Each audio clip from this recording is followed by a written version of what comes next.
오늘은 시계 커뮤니티에서 에알로크라는 별명으로 불리며 큰 인기를 얻고 있는 시계 카시오 에디피스 EFRS 108D를 리뷰해 보려고 합니다. 이번 영상에서는 단순한 외관 리뷰에서 한 발 더 나아가 직접 분해해서 내부 구조까지 살펴본 후 다시 조립하는 과정까지 보여드릴 예정입니다.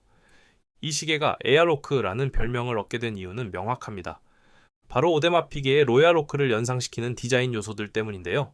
팔각형의 평면 베젤, 케이스의 네 모서리에 노출된 스크류, 그리고 케이스와 자연스럽게 이어지는 통합 브레이슬릿까지 럭셔리 스포츠워치 장르의 전형적인 디자인 코드를 충실히 담아냈습니다. 가격대도 흥미로운 포인트입니다. 국내 정가는 약 20만원대이며 병행 수입으로는 10만원대 중반에도 만나보실 수 있습니다. 이 가격대에서 사파이어 크리스탈과 팔각형 베젤, 통합 브레이슬릿을 모두 갖춘 시계는 흔치 않습니다. 상자를 열자마자 가장 먼저 느껴지는 인상은 얇다입니다. 쿼츠 시계인 것을 감안하더라도 케이스 두께가 7.8mm 밖에 되지 않아 손목 위에 올렸을 때 무게감이 거의 느껴지지 않는 수준입니다. 케이스 직경은 약 40mm 수준이며 가로폭은 44mm 정도로 보다 넓게 디자인되어 있어 시각적으로는 더 큰 시계처럼 보입니다. 긴 소매 셔츠 안으로 자연스럽게 들어가는 슬림한 두께 덕분에 비즈니스 캐주얼이나 정장 차림에도 무리 없이 어울립니다.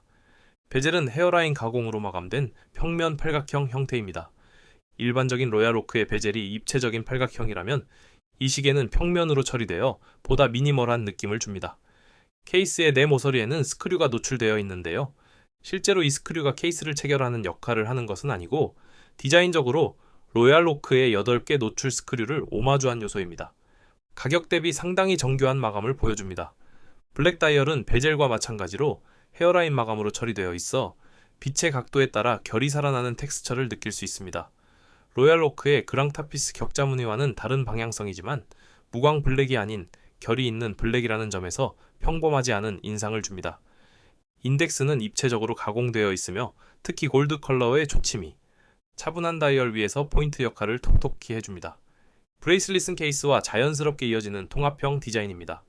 브레이슬릿 포기 시계 쪽 끝부분에서 12mm로 매우 좁기 때문에 추후 다른 스트랩으로 교체하고자 하실 경우 호환되는 제품을 찾기가 다소 까다로울 수 있습니다. 줄질하기 어렵다가 이 제품의 가장 큰 단점이 아닐까 싶습니다. 이제 시계의 내부를 살펴보기 위해 본격적으로 분해를 진행해 보겠습니다.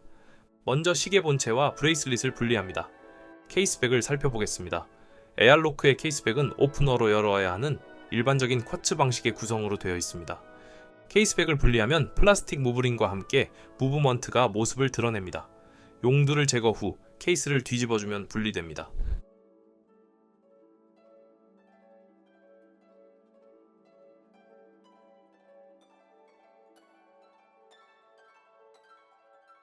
실제 다이얼과 핸즈의 모습을 보니 어떤가요?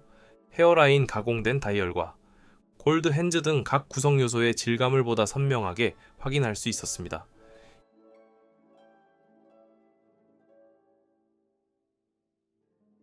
이제 핸즈를 일렬로 정렬시킨 후 핸즈를 분리합니다. 그리고 다이얼도 분리해줍니다.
이 시계의 가장 흥미로운 부분은 바로 무브먼트였습니다.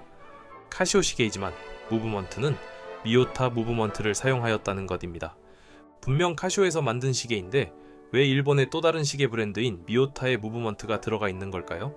이 부분이 오늘 분해 영상의 가장 재미있는 포인트라고 할 수 있습니다. 카시오에서는 해당 시계의 무브먼트는 캘리버 5359로 표기되어 있습니다.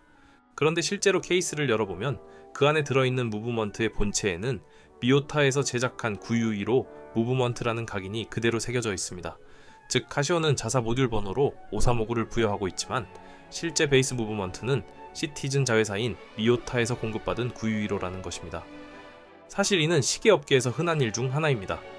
카시오는 자체 디지털 무브먼트로 세계적으로 유명한 브랜드이지만 이런 슬림한 아날로그 쿼츠 시계의 경우 미오타나 세이코, 앱손 같은 일본의 무브먼트 전문 제조사로부터 공급받아 사용하는 경우가 종종 있는 것으로 알려져 있습니다. 미오타 9U2로는 두께가 2.33mm의 슬림 쿼츠 무브먼트로 범용성이 뛰어나고 안정성이 검증된 무브먼트이기 때문에 카시오 입장에서도 자체 개발 비용을 줄이면서 가격 대비 높은 품질을 확보할 수 있는 합리적인 선택이었을 것으로 보입니다. 여기서 한 가지 짚고 넘어갈 부분이 있습니다. 카시오가 단순히 미오타 9U15를 그대로 가져와 자사 번호만 붙인 것은 아니라는 점입니다. 카시오 모듈 535라는 이름 안에는 카시오만의 관리 기준과 커스텀 요소가 함께 포함되어 있는 것으로 알려져 있는데요. 먼저 무브먼트와 케이스를 결합하는 전용 홀더입니다. 에어로크는 7.8mm라는 매우 얇은 두께를 유지해야 하기 때문에 9U15가 케이스 안에서 흔들림 없이 고정되면서도 전체 두께를 최소화할 수 있도록 카시오 전용 홀더가 설계되어 있습니다. 다음으로 품질 관리 기준의 차이입니다. 미오타 공식 데이터 시트에서 9U15의 배터리 수명은 약 4년으로 표기되어 있지만 카시오는 에어로크 시리즈의 배터리 수명을 약 3년으로 보다 보수적으로 표기하고 있습니다. 이는 저온이나 고온 같은 극한의 환경에서도 일관된 성능을 보장하기 위한 카시오 자체의 품질 검사 규격이 적용된 결과로 추정됩니다. 정리하자면 기계적인 회로와 기어 구조 자체는 미오타 9U15를 베이스로 하고 있지만 슬림 케이스에 최적화된 전용 홀더 설계, 더 엄격한 성능 보증 기준, 그리고 글로벌 서비스 체계까지 통틀어 카시오의 캘리버 535라는 이름으로 관리되고 있다고 정리할 수 있습니다. 이런 모습은 시계의 케이스백을 직접 열어봐야만 확인할 수 있는 부분인데요. 공식 사양서만 봤을 때는 일반 소비자들은 알 수 없는 시계업계의 흥미로운 비하인드 스토리라고 할 수 있습니다. 분해가 끝났으니 이제 역순으로 다시 조립해보겠습니다. 다이얼을 무브먼트 위에 올린 후 다이얼의 족이 무브먼트 홈에 정확히 들어가도록 방향을 맞춰 살며시 눌러줍니다.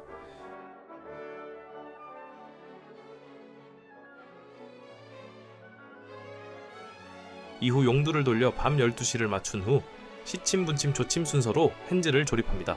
12시 방향을 기준으로 핸즈의 정각 위치를 정확히 맞추는 것이 핵심입니다.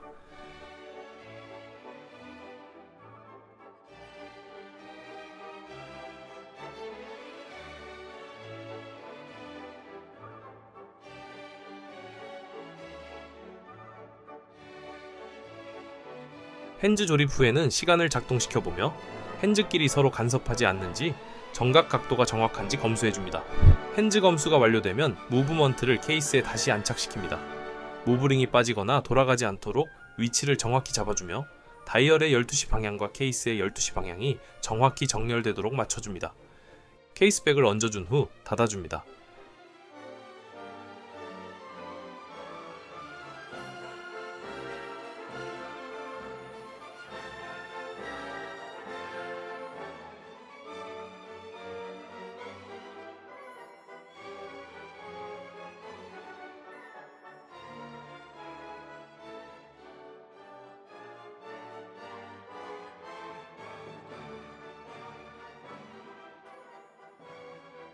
마지막으로 스프링바를 이용하여 브레이슬릿을 다시 결합해주면 분해와 재조립 과정이 모두 마무리됩니다.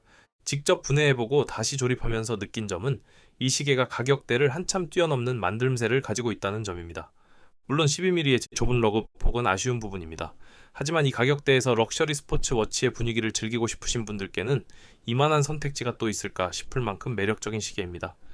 특히 로얄오크 스타일이 마음에 들지만 직접 조립까지는 부담스럽다, 혹은 티소 PRX는 가격이 부담된다고 느끼시는 분들께 좋은 대안이 될 수 있을 것 같습니다. 저희 채널에서는 앞으로도 다양한 가격대의 시계를 직접 분해하고 조립하면서 외관만으로는 알 수 없는 내부의 이야기를 들려드릴 예정입니다.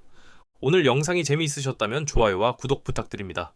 영상을 시청하시면서 궁금하신 점이나 다음에 다루었으면 하는 시계가 있으시다면 댓글로 남겨주세요. 여러분의 댓글이 다음 콘텐츠를 만드는 데 가장 큰 원동력이 됩니다. 오늘도 시청해주셔서 감사합니다.